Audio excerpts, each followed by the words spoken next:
আজকে রান্না করব অসম্ভব মজাদার ঢ্যাঁড়স আলু দিয়ে ইলিশ মাছের ঝোল। তো প্রথমে আমি পেঁয়াজ এবং কাঁচামরিচটা একটু হালকা ভেজে নিয়ে লবণ দিয়ে দিয়েছি, দিয়ে দিলাম জিরার গুঁড়ো, ধনিয়ার গুঁড়ো, হলুদ, মরিচের গুঁড়ো দিয়ে এটাকে ভালো করে নাড়াচাড়া করে নেব। নিয়ে আগে থেকে কেটে রাখা আলুগুলো এখানে আমি দিয়ে দিব।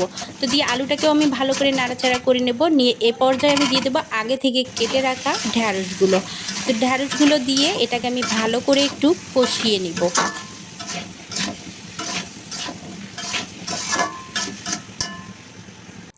তো এই যে আমার কিন্তু কষানো একদম হয়ে গেছে। এবার আমি ইলিশ মাছগুলো এখানে দিয়ে দেবো, দিয়ে এটাকে আমি ভালো করে আবারও নাড়াচাড়া করে নিব।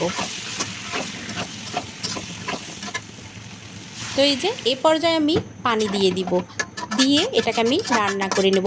এটা খেতে কিন্তু দারুণ লাগে, এই ঢ্যাঁড়স আলু দিয়ে ইলিশ মাছের ঝোলটা খেতে কিন্তু দারুণ লাগে, অসাধারণ। তো এই যে আমার হয়ে গেছে। ভিডিওটা ভালো লাগলে শেয়ার করে দিয়ে পাশে থাকবেন।